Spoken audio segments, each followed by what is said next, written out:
designed through the Kauffman Foundation to help with startups and new ideas in communities. It's a support system. It's designed to help entrepreneurs move their ideas. So it's someone with a startup all the way to a company that could be 5 years old. One of the things we like to do is obviously connect. I know those of you who are social media maidens, Stephanie, but I do believe that connecting personally on a one-to-one level really is where business happens.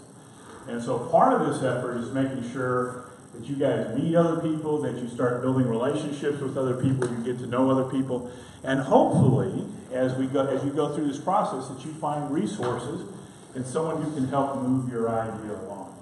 So what I'd like to do is we've got founders and other folks here, so what I'd like to do is have you guys introduce yourself real quickly. These are two of our presenters. But as we go through, if you're a founder, if you would identify yourself as a founder, and a founder is a very special person, they're worth $2 to $3 million, and that's why they're part of it. So if you wouldn't mind standing up and introducing yourself. Good morning, everybody. My name is Tony Morales, and I own CAS Integration Services. And one of our presenters. Yes, I'm one of the presenters. I'm here today to present a low voltage lighting solution. Yep. Hello, I'm Tony Jr. We run CAS Integration Services here in McAllen.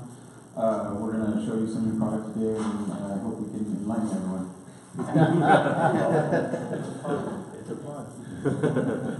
Good morning. I have to stand up, but we're in person, not on social. Hi, I'm Stephanie Hawk from Cobalt Digital Marketing. Not just social media, but all digital presence to convert it to sales. And I'm a founding member and excited to be here to connect with all of you today. Worth millions. Oh yeah, I'm waiting for my check. Where's the check? Robert Dale with Cavero. I'm an independent marketer for cryptocurrencies, financial markets. We teach people how to do their own trades. Jorge Sanchez, McAllen Chamber. I'm David Gerald. I'm with B2B CFO Partners. We do outsourced CFO services for small and mid-sized businesses. I'm also the former entrepreneur in residence and teacher of startup practices at Trinity University. And as of last month, I'm now a founder, but I haven't gotten my login to the account yet for shows. Good morning. My name is David Sedon. I'm one of the presenters. I've written the book, and you'll hear about it pretty soon. And David's gone through our idea plays and just a remarkable story from how he started his, because one of the things we have you do at idea plays is actually do a pitch and we videotape you. And David would tell you, oh my gosh, it was, this is terrible. Last month, he won the Good Pitch competition. So give David or ring your bell, yeah. Let me point out, the reason why these bells are here is for you to ring those as opposed to flapping. Okay. Hi. My name is Luis Santos. I'm with Ocean National Bank. I see you got the cowbell now. Yeah, cowbell. It's a long story. I'm sorry. It's a long story. Hi, good morning. I'm Nicole Valdez. I'm also with Lone Star National Bank, being center manager at our newest railroad location. Thanks for having us. Hello, my name is Juan Tarzan. I work for Nicole, Lone Star National Bank. I'm a personal banker. So I think Lone Star Bank's in the house today, right? Everybody ring the bell for Lone Star. Hi, I'm Robin Grubb. I'm a writer, author, reporter, storyteller, author. I'm with Robin's Writing Emporium. Hi, my name is Elizabeth Davis. I'm the owner of Mi Cocina by the Hour. We have been entrepreneurs in the food industry to do business. And I'm also owner of Nuts and Cows. Nuts and Cows produces a variety of pecan products. And we produce pottery. It's a pecan butter that is going to be soon on shelf in HEB and central markets around the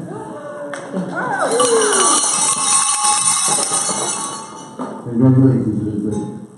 My name is Silvestre Trevino, but everybody knows me as Silver, and I am the creator, inventor, and founder and president of Ready Tea. It's a golf tea carrying clip. Right now, I just came out of Dallas, and it seems like we're going to be moving into Dallas, and it all started here. I am one of the founders here, but thanks to Steve, Ivan, and Jorge, and everybody else that's participated, including Stephanie here, I've gotten a lot of support from McAllen, and I'm from Harlingen, but I gotta give a big wow to McAllen. Thank you very much.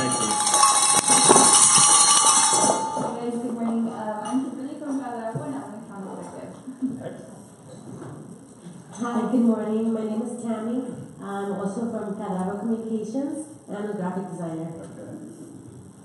Good morning, everybody. My name is Sam Denny. I'm also with Cadravo Communications. I'm a writer, editor, part of the digital media team, if you want to say. We serve the nation far and wide for effective means of communication with security, promise of HIPAA compliance, and other forms of regulation. So, and you guys pitched 2 months ago. I would say so. Yeah. Thank you. Great. Hi, good morning, everybody. My name is Carlos Mondano. I'm an ex-fire chief of the city of Florida, turned entrepreneur. So that means that I'm struggling. Currently, at the moment, I do have a digital business card mobile app that's going out. It should be going out real soon, if I want to say maybe tomorrow.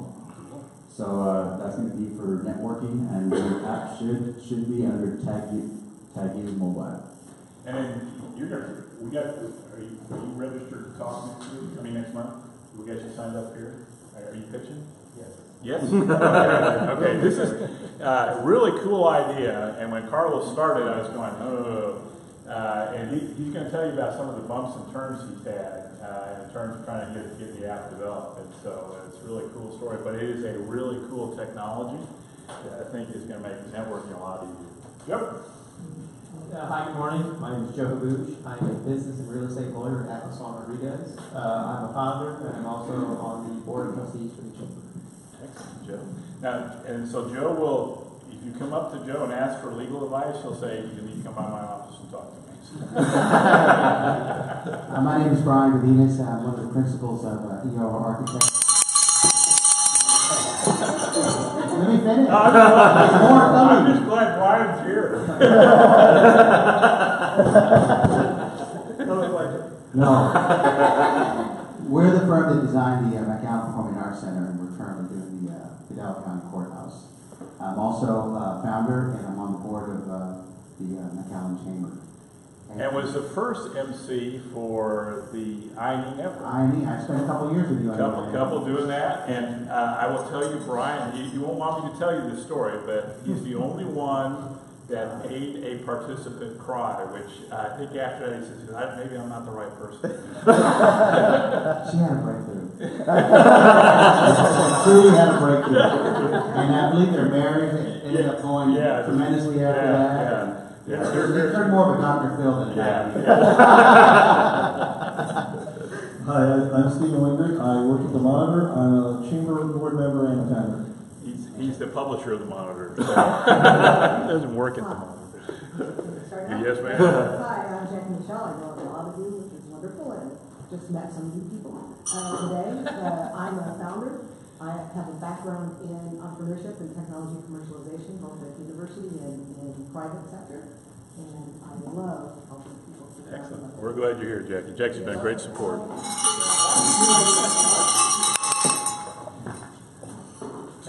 Hello, good morning.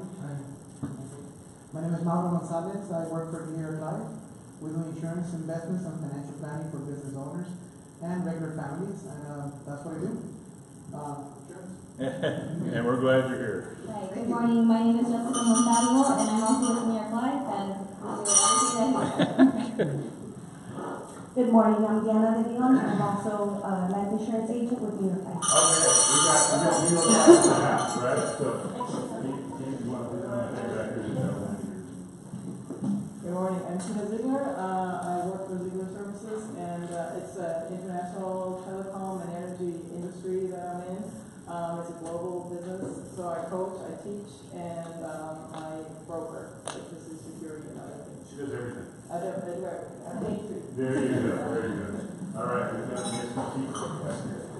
My name is Joe Scooter. I'm working on a project that is going to help protect people from insect attacks. Good morning, this is Ludy Avila. I work at South Texas College.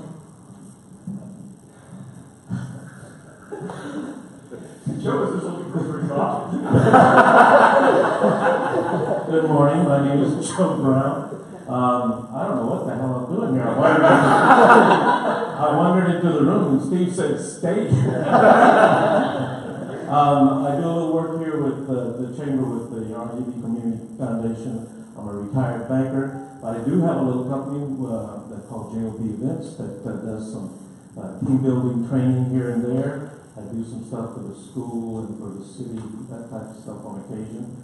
I also train umpires around the state, and I still do a little banking on the side, but mainly I just try to stay out of trouble and I don't succeed. Yeah, it's never happens where we're at. Everybody knows where we're at. So, if you would ring your bell for Jorge, he's going to come up and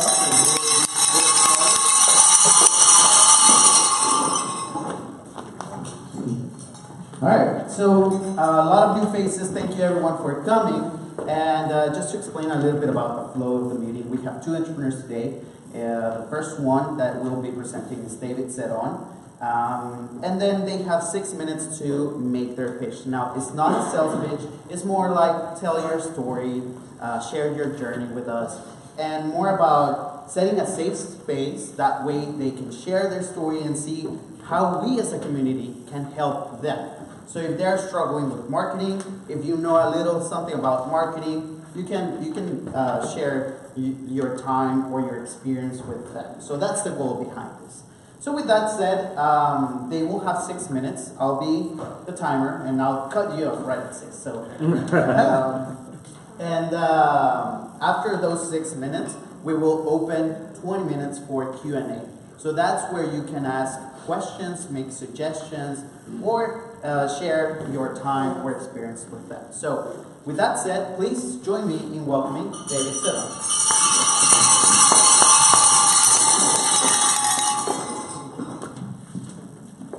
Good morning again.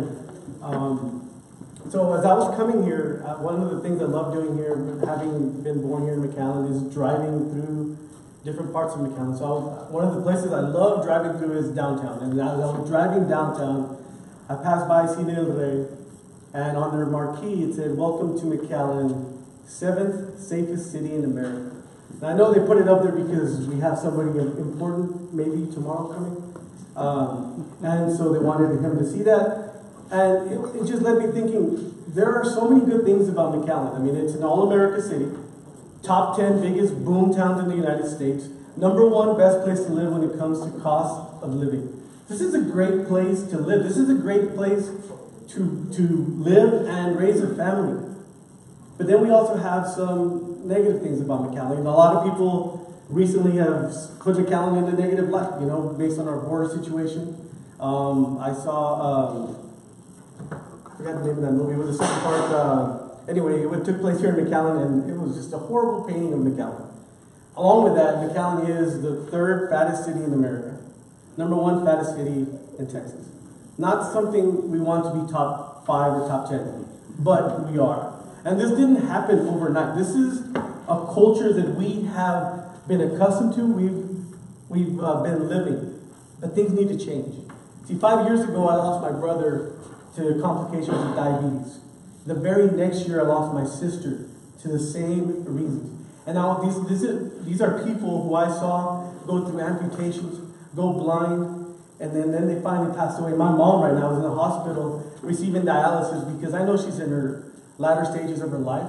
And I've seen what diabetes does. I have another sister who's gone legally blind, who has undergone partial amputation, cannot work anymore because of diabetes. This is an epidemic that something needs to change. Something needs to be done. And so I'd say about 4 months after my sister passed away, I was driving, and I came to an intersection on Daffodil and Taylor. I was going home, and there was a stoplight. And as I stopped, at the time I was a school teacher at what was actually voted the #1 middle school in the nation. Great school, great kids, great staff, great principal, great everything. And as I was stuck in that stoplight, I just closed my eyes, and it was a simple prayer. I said, "Lord, if you want me to do something else with my life, put it in my heart right now."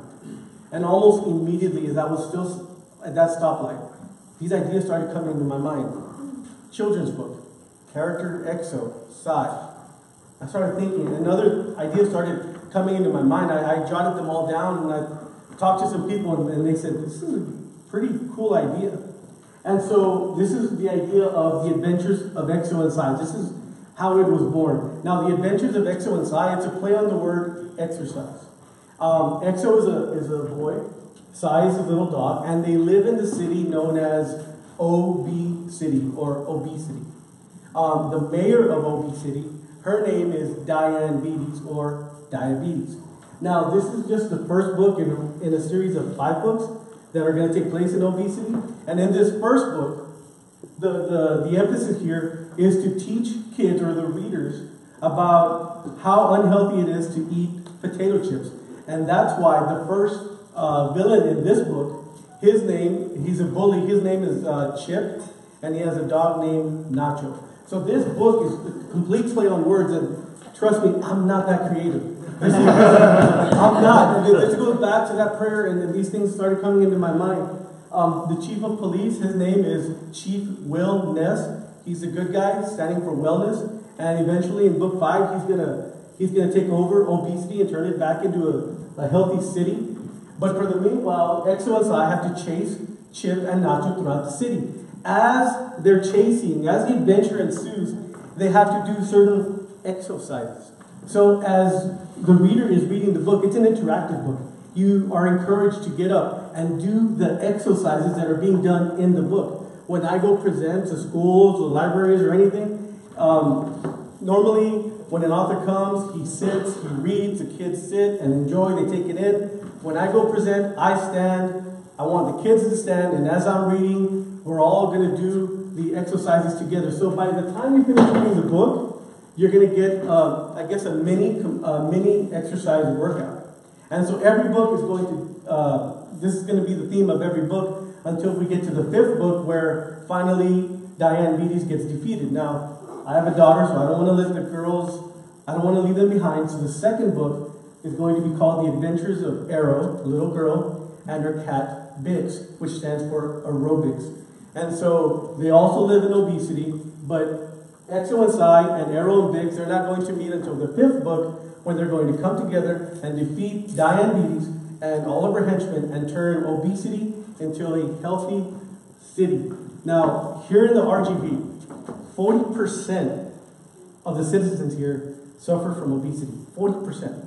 30% suffer from diabetes. Now, if the population is over 1.3 million people, that is a lot of people. We need to change the culture, and we need to change it from young kids. Diabetes type 2, it can be reversed with proper eating, good, healthy exercise, and that's what I want to do. I want to go around and I want to go spread the word. I want to let people know that diabetes can be defeated. It can. I would say about a month after I got the idea and started writing this book, I was diagnosed with diabetes. And for a while I was upset. Actually, for about a week I was upset. And then I just stopped and I thought about it and I said, you know what, Lord? Thank you for giving me diabetes, because now I can even more personally relate to everybody that I'm going to go talk to and to try to get them to change the way they're living. And my goal is to someday take a drive downtown McAllen again, pass by Cine El Rey, and on their marquee, I want to see, "Welcome to McAllen, healthiest city in America." Thank you.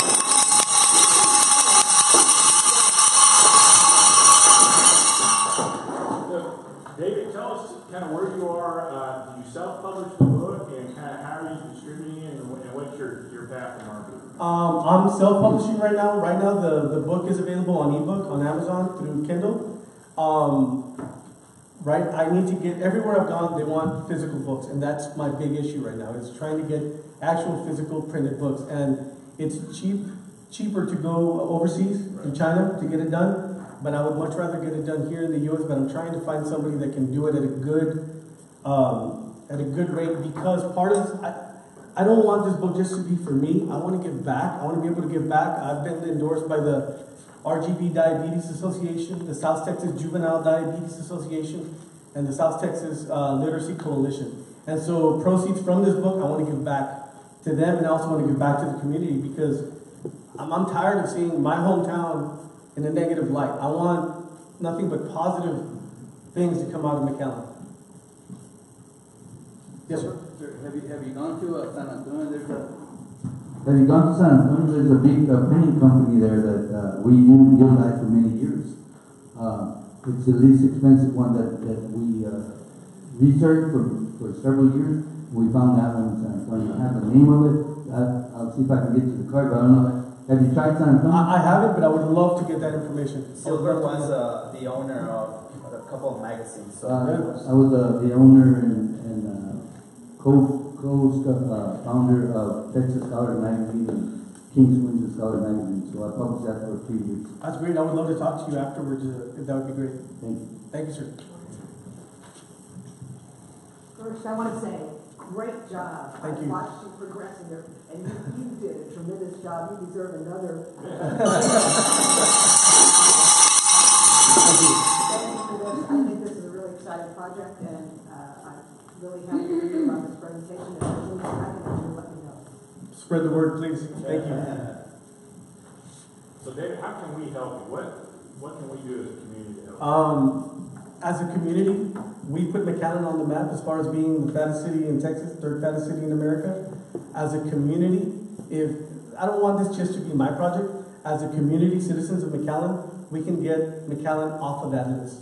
And I see a wealth of expertise here. I see people that might know people who know other people who might open doors, and together we can get McAllen off of that horrible list.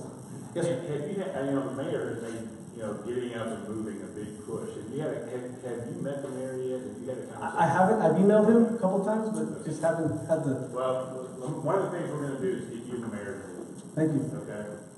Thank you. Yes, sir. what about school districts? My first presentation was in La Jolla. One of my sisters who passed away, she was teaching at an elementary during the school year when she passed away, and so I wanted that to be my first presentation, and I did that. And yes, that's an avenue I definitely want to explore. I want to get in schools anywhere that will take me. I want to go and just get the ball rolling with this. So you know what a regional education center is?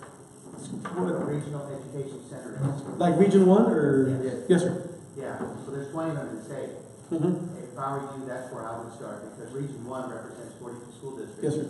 And they also provide services and products for school books. And so if you'd like to have a meeting with anyone like that, let me know. Yes, I would. I'm happy to make an introduction for you. Please, that would be fantastic. Thank you. Sure. Well, and I got the mic, so I'm just you could try. I'm just kidding. So, like Steve and Brian said, I think that's a great opportunity for you. The school district, the school district in McAllen has a guy who's really focused on wellness, and they actually team up with the Mayor's Wellness Council and the city of McAllen. So the city and the school district work hard at, in some respects, the same goal you have. Yes. So I think that's a great. I agree. That's a great place to start. It's Time Texas is a big deal that's going on right now with the city of McAllen. They're trying to keep their #1 place, and that's all about moving right in exercise. So those two opportunities that Brian and Steve have offered, I think is a great place to start. There's actually a council that meets monthly about wellness in McAllen. Really? Okay. Yeah, and maybe I can help you in front of that. I would love that help. Thank you, sir. Or maybe a story in the newspaper. I don't know. I gotta read the book. No, I was going to say that with the King's Windsor Scholars, we distributed to a lot of the regions, and talking to the superintendent helped a lot. Yes. The individually just knocking on doors, and don't call because they'll never call you back. But go knock on the door, and they're very welcoming once they know what you have. And I have been trying to do that, and I have been doing it, but every time the big question is, do you have a book? Do you have a physical book that I can see? I spoke to Barnes and Noble. They said I can go and present and sell my books here, but I just need books. So have you had a conversation with Sean Elliott? I have, yes, So I have. he's a good person. I wish you was here because I think his half the market, how he got his book done, I think is a good model for you to look at, and I think we need to kind of reconnect with Sean. Yeah. Even if you did a short production run, you know, that you physically had it, I think that would kind of fund you for your next level. Yeah, perfect, yeah. And he has a short production run of 100 books, is that correct? How much is the book? It's going to be hardcover, and I plan to sell them for $15, with $1 of that going back to organizations here. Okay, I'll buy 20 of them. Thank you. Let me know. I certainly will. Thank you. Thank you.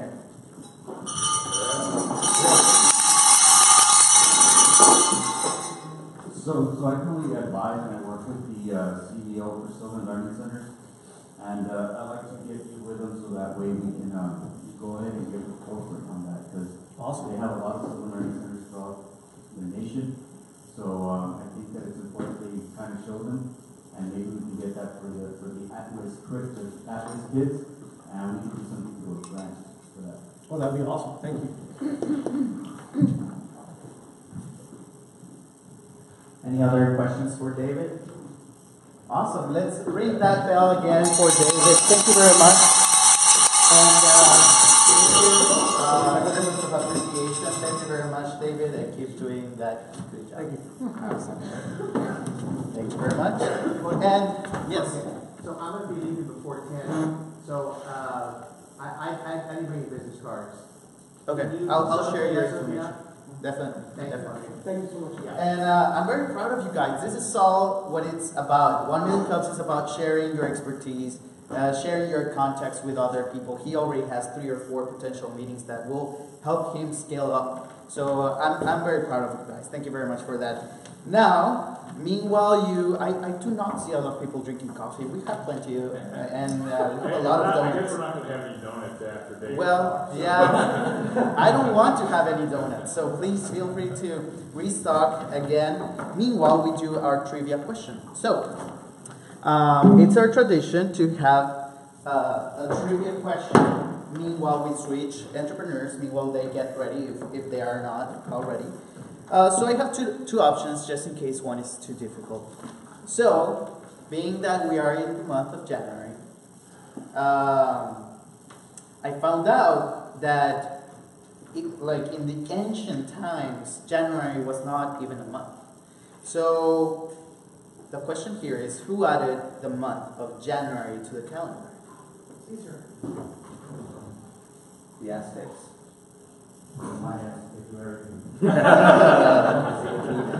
Nope. Is that the Bible? I know it's named after Janus, but J-A-N-U-S. The Greeks? Janus is like a god of 2 faces. I learned it yesterday. But no. Romans. Romans. Yeah. Good job. Well.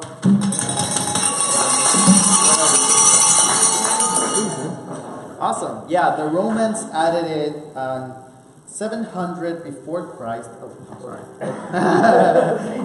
Thank you. So the legend has it that around 700 before Christ, Numa Pompilius added January and February to the end of the 10-month Roman calendar. In his calendar, Julius Caesar made the first month. So it was close. It was close, but not quite. Yeah. Well, I'll give you one. I'll give you one. Awesome. So everyone restocked with coffee and donuts, right? Okay. Let's keep 1 minute of silence. All right. We're pretty much ready. Meanwhile, we set up. Please join me in welcoming Tony Morales.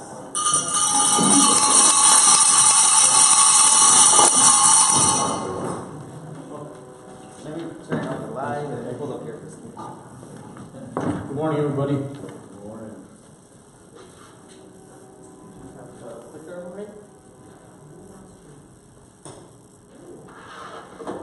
So, like I said before, I own a company called CAS Integration Services, and I knew as a young man that I was going to be an entrepreneur, knowing that there would be long hours and sleepless nights and empty bank accounts. That was part of the deal. That didn't stop me though from chasing my dream. I knew that's what I wanted to do.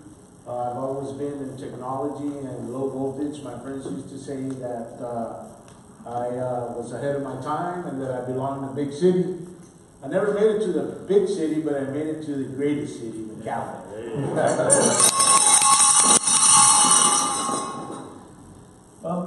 The second thing I want to say that in today's world, we have technology that can impact the way we live. More greener, more sustainable. I've been chasing this technology forever, and I think I found something that I need to get out to the public, make everybody aware of this type of lighting solution that we offer. It's sustainable. These fixtures are rated for 100,000 hours. You'll never have to change a light bulb. This is taken over. I think that I want to explain a little bit how you should consider this in your next construction project or remodel. I'm going to go straight into the PowerPoint because I know that I'm limited here on minutes. So we want to talk about Lumistream. They're a low voltage lighting solution company. They're out of St. Petersburg, Florida. There's a little bit of history about these people. They have flicker for their LED fixtures are flicker free down to 2%. Their power supplies are manufactured here in the United States, and the fixtures, of course, come from China, where everything else comes from. This is kind of interesting. If I had asked people what they wanted, they would have said faster horses. Henry Ford. Yeah, more horsepower. Yeah. So we have 130-year-old technology still at the light switch and at the light bulb. Nowadays we have LED light bulbs, but those still fail. And I'll explain why they fail. This is old technology right here. You have basically see, I can never find this pointer here in the middle. I still can't find it. I'm losing my vision. Oh, here we go. So you have a junction box, you got a power, you got the main, and then you've got a junction box, and then you go down to the outlets where you have all kinds of Romex wire, and it just, you can see there how old technology really doesn't make sense anymore. Here's what new technology looks like. We have a power supply that just requires 110. This power supply has a control port. You can put a low voltage switch, or you can hook it up to a digital control like DMX or a lighting control system, and you can power up these fixtures that do not have any light bulbs in them. They just have an LED source. Here's what I was talking about, an old light bulb. I'll show you right here, an old light bulb, incandescent and LED. And this is the reason why they fail. If we could just pass it down. This is what's inside a light bulb. This is a CFL light bulb. As you can see, it's got a transformer, it's got a little coil, it's got a bunch of chips in it. That's what's inside CFL. And this is what's inside an LED bulb. Same thing. A capacitor, a chip, all kinds of circuitry that doesn't make sense. The LED is supposed to last forever. The CFL light bulb is supposed to last forever. But what goes out is the circuitry inside, not the bulb, not the actual light source. Our technology just has the actual low voltage fixture has the driver in it, and all the electronics are housed in the power supply. Still on the left here, we have old technology in an infrastructure, a commercial type installation. You see all kinds of EMT, all kinds of wire, and all kinds of expense that you have to go through when you're going to wire a commercial application. On the right is the new low voltage solution. It just takes a pair of low voltage wires. We're done. This is a low voltage wire. Yeah. So we could wire up buildings with that stuff. So here's some points to consider: increased efficiency, superior dimming, greater control, reduced cost, it's safer, Driveless LED fixtures, meaning the LED fixture does not have any circuitry inside. And here are all of these fixtures that you're seeing here all come with a light source in them, rated at 100,000 hours, dimmable down to 2%. We have about 150 fixtures to choose from, rated at 100,000 hours. I don't think that will be around 100,000 hours, but these bulbs probably will. It's just these are just slides of some of the lighting jobs that they feature with Lumenstream. But we've done quite a few jobs already. Some commercial jobs. I've got a church that I did, and I've been doing a lot of retrofit work because it's very simple to go into somebody's home and add some fixtures that don't require a backhand, don't require an electrician, don't require high voltage wire. We can go in there in a couple of hours, lights on.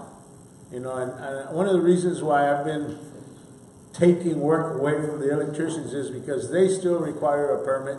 They still require a long process to get lights in the ceiling, and we don't. We go in there, and in 2 hours we can put a power supply wherever we want, run low voltage wires, put a control switch on the wall, and we're done. Yep.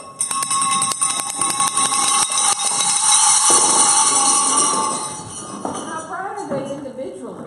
I'm sorry? How bright are they individually? Oh, I can give you an example right here. I mean, you got a great big one there, but what about? Well, we have, all the fixtures are rated different lumens. So, for example, we have 4 different color temperatures and different scales of lumens, so that when we get a lighting plan, normally the lighting plan shows what the lighting specifications are for a particular space. So we just match that with the low voltage fixture. Some of these fixtures don't even have a light source in them. It's just an LED on the edge of it. But what's interesting is that, like for example, I replaced all of the fixtures in I had 2x4 troughs like these right here. These are 2 2x4 troughs put together. I just have one in my office, but I think I replaced like 12 fixtures with this 2x4 right here, 2x2, I'm sorry. Turn it around. This thing weighs nothing. This thing, one of those troughs weighs 40 pounds each. Yeah. So to replace all of the fixtures in my office was a no-brainer. I was, at this time of the year, of course it's kind of winter. We never really have winter, but it's kind of winter.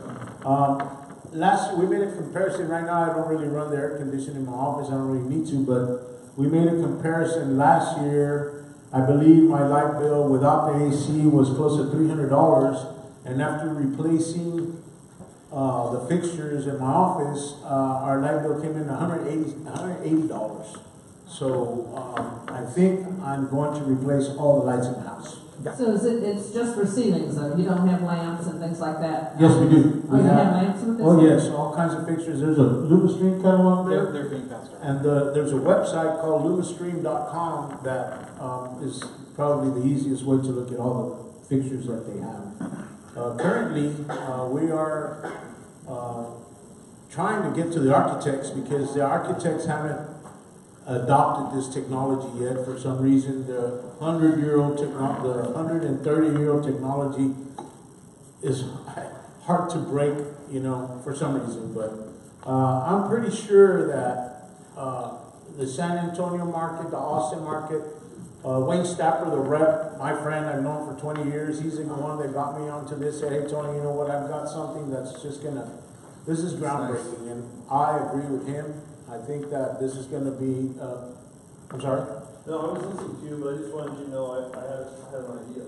No, thank you. When you mentioned that the architects haven't adopted it yet, yeah. It kind of made me think of the way that drug companies are addressing the doctors. They're going to the patients, right? Mm-hmm. So the patients are walking in saying, you know, I heard about this new drug that might help me because I have the same problem. And then the doctor's got to explain why he's not, well, you know, I guess we could try try that, right? So I wonder, how much of your business, I mean, the main part of your business is professional contractor remodels, or is it a percentage of it, people like me who say, wow, I got a room that's always kind of dark. Yeah. You said I don't need a permit. It's That's like right. calling the Geek Squad. That's right. To hang up my TV. That's correct. How much of your business is consumer, direct to consumer? All of it, sir. We're an integration company. Okay, so we not only offer lighting, but we also offer audio, visual. Okay. We're the whole control. I mean, I've been doing this. I've been in that field all my life, but recently my energies have been focused on the latest thing. And Right. to me, this so maybe one plan is to get out there and tell the consumer, and then get them to ask ask your doctor about blah blah blah. If you have this, right? Right. So your market consumers at the end ask your architect contractor about We've tried stream as an option for your next remodel or house. Right. We've tried home shows. I mean, I'm kind of sewing into this. I've done some projects at my cost, or just very little above my cost. Even doing it with free labor just to get the product out there, and to show people that it's a viable product, it's very sustainable. And in my own office, I've replaced all my fixtures, and I have several fixtures on display. And I've just been trying to get it out, you know, to the contractors and the designers. I've done the home shows, but still I have a hard time getting around, you know, the old stereotype of regular 110. What is the cost factor? Does it cost more or less than if you're putting in a whole 130-year-old system? Yes, our cost factor might be a little higher, but the return on investment is a lot faster. You actually get a return on investment because your light bill is not going to be what it would be. So you're building a 5,000 square foot home and you fill it with 110, bunch of bulbs and one of these power supplies only draws 265 watts. That's less than 3 light bulbs, and it can do 22 fixtures. I mean, it makes no sense to use old technology. I noticed on the product you passed around, I didn't see the UL, the Underwriters Laboratory certification on that. Is that something that they're all UL? They're all UL. They're all UL. And then, so the other thing I always ask startups and when somebody's bringing a new idea to the marketplace, what's the burning problem that you're solving for the customer? So what would cause me? I don't think about lights until they go out, right? Correct. So what's the burning problem that is going to cause a customer to say, man, this is really bothering me? Well, I'll tell you, if you try to go and buy an incandescent light bulb today at the store, at the hardware store, it's very hard to find a traditional incandescent bulb. If you think about what's happening with CFL, which means compact fluorescent, you know, that light bulb that has that wiggly little tube in there that also goes out, they can't dispose of that because of its toxicity. Okay, so these bulbs are going out. The only thing we have left is an LED light bulb that you basically, when you go buy a light bulb at the store, you're going to see a bunch of LEDs, and they're not cheap. They're 10, 20, 30, some I've seen for $25. And they're going to go out. So we have a $20 or $30 fixture that's rated at 100,000 hours that's never going to go out.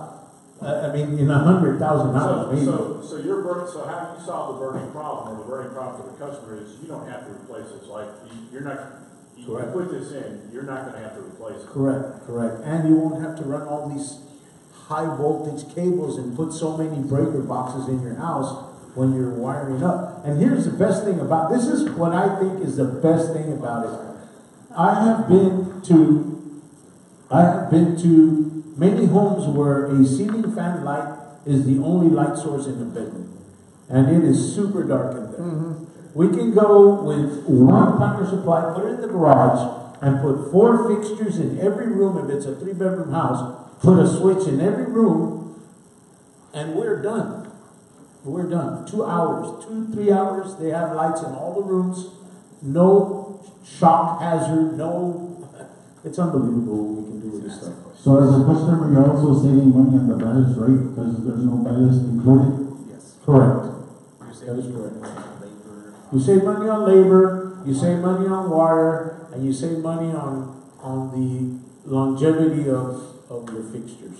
So you leave all the holes in the ceiling where all the other lights were? Well, we have lights that can go and replace an existing ceiling can. We just run a low voltage wire to there, we go to the circuit breaker, turn off the circuit, that leg is on and done. Yeah, yes?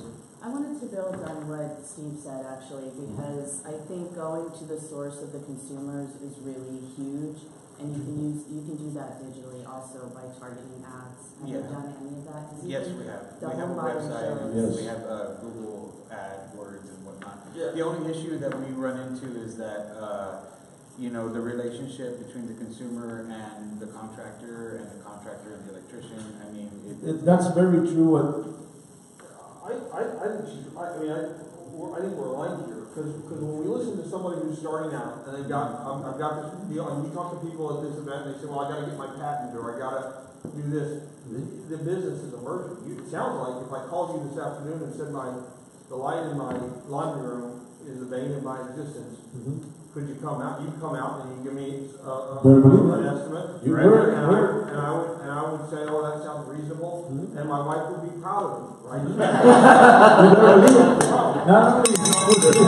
So I think ultimately your thing, because as you're talking, I'm sitting here thinking I got a bag of gold sitting there. My wife wants me to take over on a Saturday to dispose of, and we always have a light going out there. And so at the end of the day, I think you can solve problems if you're pricing. And even earlier in the process. Right. So you're already solving a problem, but really on Facebook in particular, forgetting Google for a moment, but Google with display ads, you could do it also. They're going to be looking at specific magazines and websites, and on Facebook you can minutely target the people who are looking at design concepts for their new home for when they sit down with the architect and builder.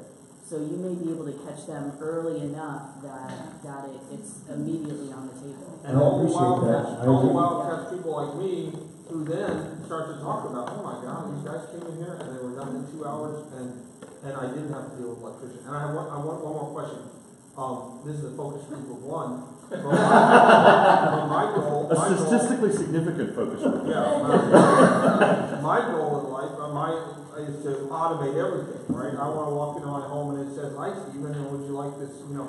And so I'm slowly moving in that direction. So the only hindrance that I would have with your stuff is I'm already walking down a path of home automation. Well, sir, let me reiterate there. We are an automation integration company, so all our power supplies, and I'm glad you asked that question because I can answer it right away. We have two kinds of power supplies. We have a digital power supply and we have an analog power supply.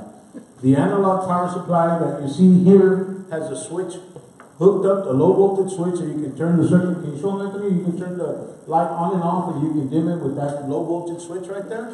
And then we have a digital power supply that integrates with any control system, DMX, Lutron, AMX, Crestron. So we already have that covered. As a matter of fact, we already have several functioning systems that are all, you know, we like to put an iPad on the wall and in several areas in the house, and that iPad controls all the lights, all the audio, all the cable boxes, everything, cameras, whatever's in the system. So yes, George. I'm sorry. Yeah, I have a quick question. Yes, ma'am. Like if you have like 8 can lights in a room with a huge room, great room, it's almost this size. Correct. The heat that gets generated is just incredible. So when it's hot outside, like it is here all the time, it's a, you know, so you're cooling, you're having running air conditioner. So I'm ready to talk to you about. I am so glad you said that. You see that daylight that's been there on this time? Anthony's gonna pick it up and stick his hand over there and touch the light source. Okay? This generates no heat. Okay? So I have a client that they have a mezzanine at their church, and they have these old lights above, maybe less than 8 feet where people sit, and their complaint is that their head is roasting while the preacher is preaching. We're talking to them. Hellfire and brimstone. Would those be good for like playgrounds, backyards? Absolutely, absolutely. We have all kinds of fixtures, indoor and outdoor. What would be what would you say the cost of an 1,800 square foot, 3-bedroom home? You know, I think that's pretty much standard around here. Okay, yeah, well, So I if can you tell want you, to all their power supplies are rated at $1,200. Mm-hmm. So a power supply is $1,200. Now we have a 9-channel, a 6-channel, we have different milliamps.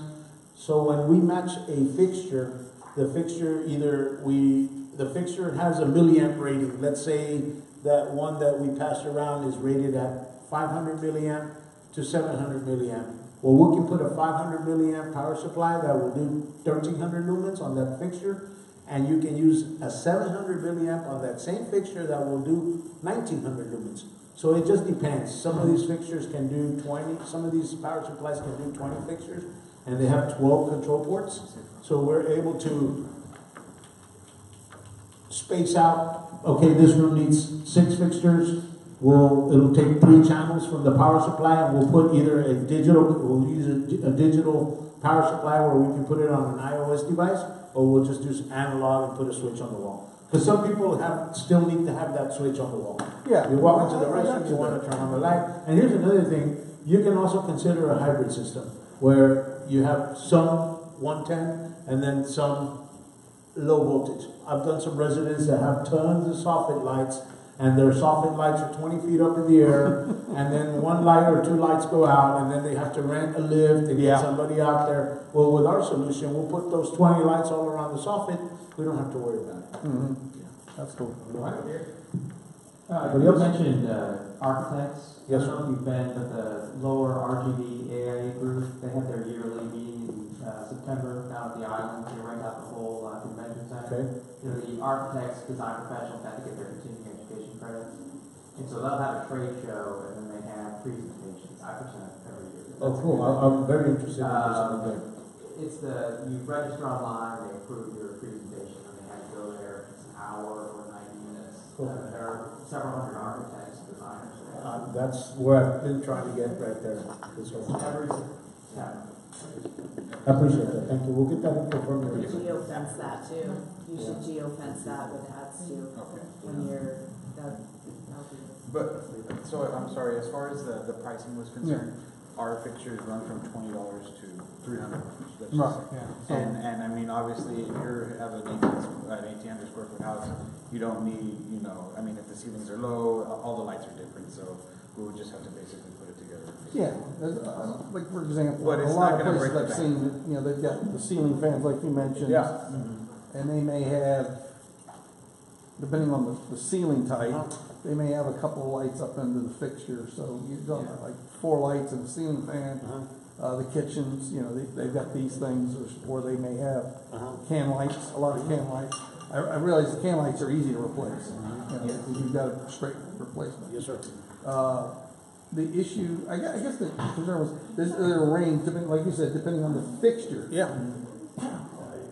What would you say the low end, high end of a 3-bedroom home would be? Well, let's say we go with a $40 waffle, we'll pass one around. You could do 4 or 6 in each room. Say 4. 4? Yeah. $120. A room? A room, yeah. Plus the power supply? Plus power supply. And then the wire is And super cheap. these units didn't have any circuitry, and it's all in the power supply. That is correct. That's awesome. Yeah, I've got they're LED lights in all my rooms. Yes, I know. But they're the ones the go ones out. on the market. They go out. But and I get it's happened a couple times. They've been pretty good as far as lasting. And the biggest advantage, the biggest advantage is my light bill dropped 30% just from changing the lights out, because I've got 5 adults, 2 handicapped brothers, the lights on all day, all night. And the air conditioning is lower because the lights are always on, and they're not generating all that heat. Right. So yeah, thank you. I'm sorry, there's one more question. Can you also put these in a trailer? Because I know a lot of winter Texans. Absolutely, that's a tremendous advantage having a lighting system like this. Because one of these, of course, they have to have short power because it's a 110 device, right? But every trailer practice has short power, so yes, that's a good. So that would be also, because I have access to a lot of the winter Texans. Oh, yes, that's a great idea, actually. That's great. Awesome. Well, thank you very much, Tony. I know that there's a lot of questions, like personal questions, so feel free to contact Tony or your junior. Yep. And thank you very much, everyone, for coming. Our next meeting is February 13th. Thank you.